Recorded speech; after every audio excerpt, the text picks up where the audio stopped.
Assalamualaikum warahmatullahi wabarakatuh. Perkenalkan, saya Matik Sagita, Program Studi Teknologi Informasi kelas TI 4B, NPM 203307040.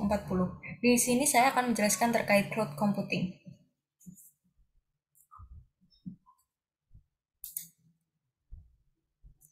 Yang pertama, apa sih virtual machine itu? Virtual machine merupakan suatu software yang secara virtual dapat digunakan pada suatu perangkat keras bersama dengan OS asli perangkat tersebut. Adapun jenis-jenis dari virtual machine, yang pertama ada service virtual machine, dan yang kedua ada sistem virtual machine. Lalu yang kedua, apa sih Docker itu? Docker merupakan layanan yang digunakan untuk mengemas dan menjalankan sebuah aplikasi pada lingkungan terisolasi yang disebut dengan container. Lalu apa aja sih istilah-istilah dari Docker itu sendiri? Adapun istilah-istilah dari Docker itu sendiri antara lain ada yang pertama ada Docker image, di mana kumpulan file yang menunjang sebuah aplikasi. Yang kedua ada Docker container, yang merupakan wadah untuk mengemas dan menjalankan aplikasi. Wadah ini mencakup kode, runtime, sistem tools, dan pengaturan. Lalu yang selanjutnya ada Docker Client, yaitu tempat di mana pengguna dapat mengirimkan perintah seperti Docker build, Docker pull, dan Docker run kepada Docker daemon. Lalu yang selanjutnya ada Docker Onion REST API, yang merupakan komponen yang digunakan untuk berinteraksi dengan Docker daemon. Komponen ini bisa diakses klien melalui HTTP. Lalu selanjutnya ada Docker daemon itu sendiri, yang merupakan proses pengelolaan Docker image, container, network, dan storage volumes. Lalu yang selanjutnya ada Docker Host, yang merupakan komponen yang menyediakan lingkungan untuk menjalankan aplikasi. Docker Host bertanggung jawab menerima perintah yang akan diberikan kepada Docker Client. Lalu ada Docker Registry, yang yaitu wadah untuk menyimpan Docker image. Docker image akan memberikan reaksi sesuai perintah yang diberikan. Misalnya saat diberi perintah Docker push, Docker image akan didorong atau dibagikan ke registry Docker Hub. Yang terakhir ada Docker Hub, yaitu layanan yang bisa. Lalu di sini yaitu terdapat perbedaan dari virtual machine dan container. Yang pertama yang bisa dilihat dari alokasi resource. Pada virtual machine dilakukan pada awal instalasi, sedangkan pada container dilakukan oleh host server. Lalu, berdasarkan hypervisornya, melalui virtual machine, tanpa hypervisor virtual machine tidak dapat berjalan. Namun, di container dapat menjalankan program secara langsung di OS itu sendiri. Lalu yang terakhir pada kernel. Apabila di virtual machine tersedia akses kernel, sedangkan di container tidak tersedia akses kernel. Lalu di sini ada beberapa perintah yang akan saya jelaskan terkait apa sih tujuan dari perintah tersebut.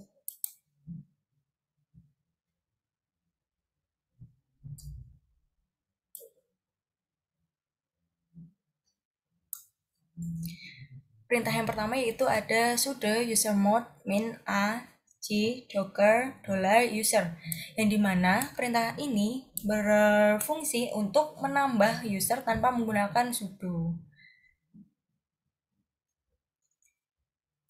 Lalu selanjutnya ada sebentar.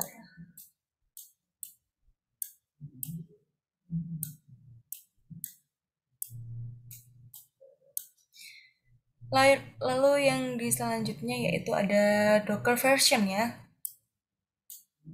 Docker version ini sendiri seperti namanya yaitu version, yaitu untuk mengetahui versi Docker yang kita gunakan. Nah, untuk version yang kita gunakan di sini, sebentar.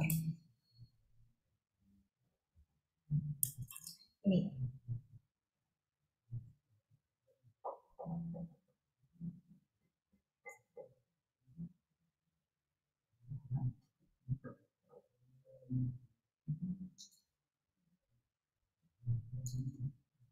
Lalu perintah selanjutnya ada perintah Docker search.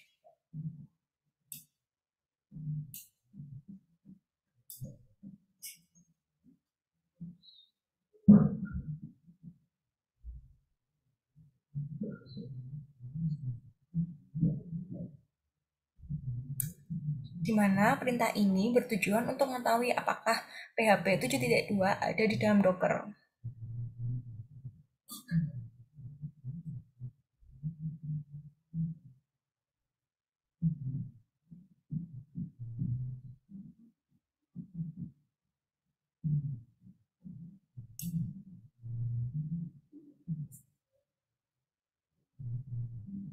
Lalu selanjutnya ada perintah docker pull php 7.2 min fvm min alpin, yang mana perintah ini bertujuan untuk mendownload modul yang apabila telah ada di docker selanjutnya, sebelumnya yang tadi udah kita cek di atas di docker search.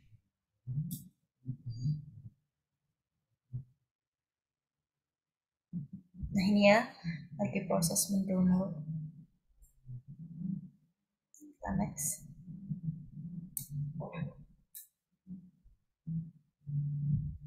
Lalu selanjutnya ada perintah docker Emacs, di mana perintah ini bertujuan untuk mengetahui apakah sudah masuk ke dalam cakupan Emacs atau belum yang tadi kita download.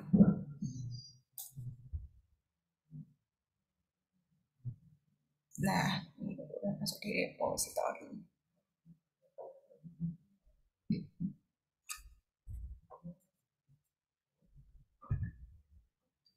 Lalu yang terakhir ada perintah apa nih?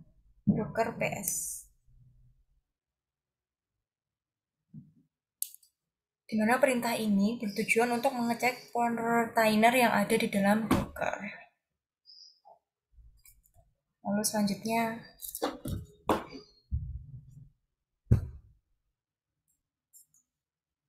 kita next.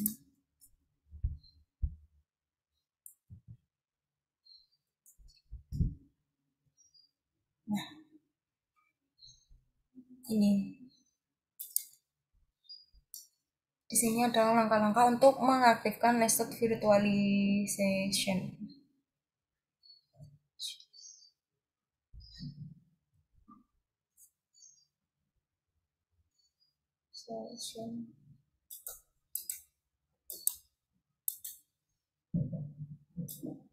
Jadi langkah yang pertama kita login dulu ke Proxmox kita masing-masing. Lalu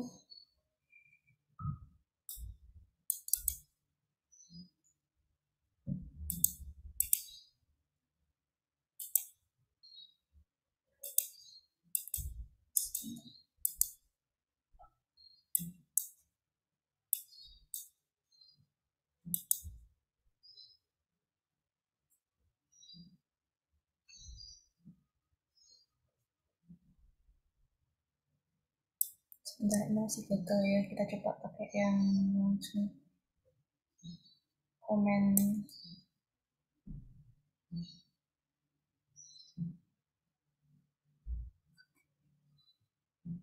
Nah, karena di sini kita nggak pakai AMD tapi kita pakai Intel, jadi untuk komen kita menggunakan cat/sys/modul/kvm underscore intel underscore parameter underscore nested. Nah, untuk selanjutnya di sini ada komen untuk reload kernel kvm.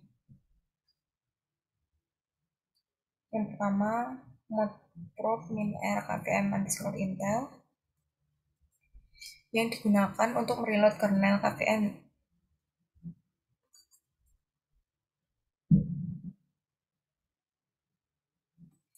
Nah, lalu yang terakhir adalah kita mengubah hostname menjadi pnm aceh id dengan menggunakan komen di video.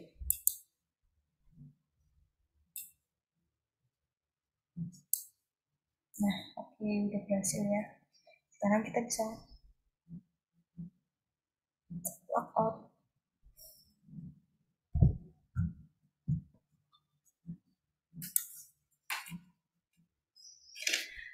Sekian dari saya, kurang lebihnya mohon maaf. Wassalamualaikum warahmatullahi wabarakatuh.